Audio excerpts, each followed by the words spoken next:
Welcome to Tearing Off, the only style of content that I can make for the subject of today's video without things getting more awkward than the lack of a witty joke for an intro bit, Nuggen's Redesign. As a brief refresher, and for those who don't know, the little shit that I use to represent myself in my videos is named Nuggen. Their name coming from a horrendously botched spelling of the word nugget, Nuggen is my avatar of choice when it comes to representing myself on this channel, for the most part. However, I'd like to think that they're a little bit more than just a PNG tuber type deal. For those of you who have been around for a while, you might know that I have something of a track record when it comes to redesigning this little shit. I don't know why, but I just can't get a design down for them. But hopefully this will be the last time I'll be doing something like this for a while. Consider this a sequel to the last video I made on the subject, though by no means do you have to watch that one first, it just adds a pinch of extra context. As a brief recap, when I was first starting to make the style of content that I do now, I knew I wanted to mix games with animation. Naturally, I would need a very simple character design, one that was quick and easy to both draw and animate. So I sat down and got to doodling. I came to a design that I was happy with really quickly, but because of how rough it was, I knew it wasn't going to stick after the Super Mario Land 2 video. Not to mention how much time drawing every pose by hand in Blender took. So I tried again and again and again, and eventually I got to where I am now. Along the way, I figured out what worked with Nuggen, what didn't, and what I simply didn't like. Every single time I redrew the little shit, though, there was always something that would bother me about their design. Maybe I thought you could do better, maybe I just wasn't happy with the stills I drew, but whatever the case was, their design would wind up being tweaked. I would draw new stills, I would find something I didn't like, lather, rinse, burn out, busted hard drive, realize it was just coil line, repeat. Eventually, after a short hiatus, I would wind up figuring out what I thought was the main reason why I didn't like Nuggen's design. Their hair. Their curly mop of a head was always so difficult to draw consistently, and I just couldn't wrap my head around how it actually worked in a more 3D space. So the solution was simple, right? Just change the hair shape. But that's where we run into another problem, Nuggen's silhouette. If I take a character and black them out, say Sonic the Hedgehog, you can tell right away who they are just based off of the shape. That's what a silhouette is, and it's crucial that you have a striking one, since that's how the most iconic characters are made. Generalizing, but you get the idea. I'm sure you can see the problem. At the time, Nuggen's silhouette was largely defined by their hair, and it still is. Change that shape too little, and the whole point of me redesigning them again was moot. Change that shape too much, and they'd fundamentally look like a different character entirely. My very design philosophy when it comes to making characters, very few and simple shapes, alongside the on-the-spot decisions I made in 2023, holy shit, that was 3 years ago now, had finally come back to bite me. So, how do I get around this? I ultimately decided that the best solution would be to break down Nuggen's hair to its core components. In other words, I had to ask myself, what is the rough, general shape of Nuggen's hair? I figured that if I could get down a similar enough shape and capture the same vibe, I could change Nuggen's hair just enough to make it easier on me to draw, while also still being able to identify Nuggen at a glance. And, of course, the shape would be familiar enough to make it still somewhat resemble the character. That said, let's break down Nuggen's old hairstyle. The biggest parts are the tufts of hair on both sides of their head, the top one being smaller than the middle one, and the two tiny tufts at the bottom being the smallest. There's also two tufts of hair at the top, both adding a little bit more character and giving the hair some extra asymmetry, allowing me to indicate where they're facing a little bit easier.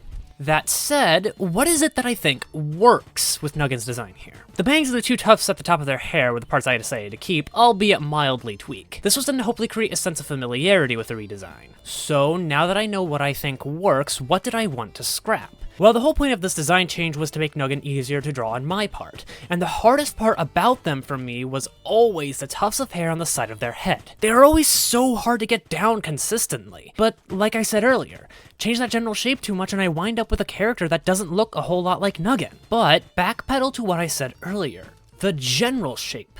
The biggest part of Nuggen's design are those four tufts of hair on both sides of the character's head. I figured that so long as I kept the same general shape, what I could do from there is just tweak the shape and the position of the individual tufts, rather than changing how many there were. So, alongside tweaking the bangs, I wound up with this early design for their head. It was around this time that I started to realize something. Nuggen had something of a star-like shape to their hair, so leaning into that realization, I tweaked the bottom two tufts of hair, letting them converge at one point, giving them something of a star motif, resulting in this design for their head. Of course, there was a little bit more done in Nuggen's design than that, but eventually I would land on this design for them, making their hoodie appear baggier alongside giving their boomer comic looking ass shoes proper heels. This was one of the earlier iterations of the redesign, and if I'm honest, now that I'm looking back at it, I have no idea what's going on. This design would lead into the one that I used in the Nights into Dreams video, but this iteration of Nuggen is a little bit unpolished, even for my standards. For the most part, I'm okay with it. Their hair is a little longer, sure, but that was something I straightened out later. The real problem I have with this iteration is the fact that their proportions are all out of whack. This was the reference sheet that I used for this set of sprites. A whole set that went unused just because... look at them! Don't get me wrong, I tend to go for a more rough around the edges approach. I feel like that's what makes art and the like human, the little mistakes, but this just looks outright bad. And the thing is, I knew this because this set of sprites remains unfinished. I started work on the sprites using the Nights into Dreams video shortly after I got finished with these sprites, and oh my god, I am so glad that I did. This set of sprites, while not perfect by any means, are still miles better than the sprites I would have wound up using otherwise. But even so, there was still something that was bothering me about Nuggen's design.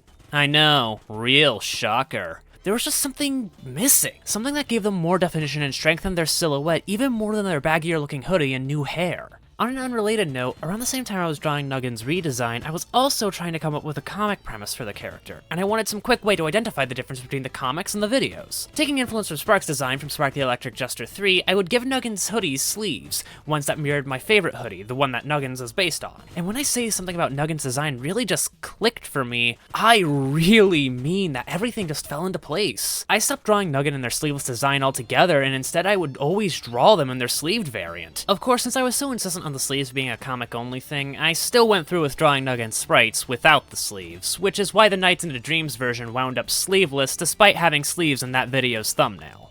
Do you ever say a word so often it starts to lose its meaning? Anyways, I don't think I really regret going through with drawing all of those sprites though. They really just acted as a safety net, I guess. Something to fall back on in the meantime until I got version 5 of Nuggen's sprites to the point to where I was happy, which happened a lot sooner than I really expected. That said, adding sleeves wasn't the only thing that I changed. I knew that at least part of the reason why I liked sleeved Nuggen was because the sleeves added some well-needed definition to the character and added to their silhouette, something I neglected to properly acknowledge for the rest of their body after I designed their head. So, what better way to give a stick figure-like character a little bit more definition than to add a little bit of meat to their bones? All that trial and error would eventually lead to the design that I use in the Polytoria video, and I'm hoping that this is the last time that I'll be changing up Nuggen's design. At least for now. Kinda hard to establish a consistent upload schedule when you're lacking in ideas, and even harder when you're redesigning the same character over and over again. And now that all of that is out of the way, there's actually a few things I'd like to say about Nuggen and the world they live in. While originally Nuggen was meant to be a completely nonsense character, I slowly but surely accidentally added bits and pieces of lore to them, even if that lore is a little bit nonsense in and of itself.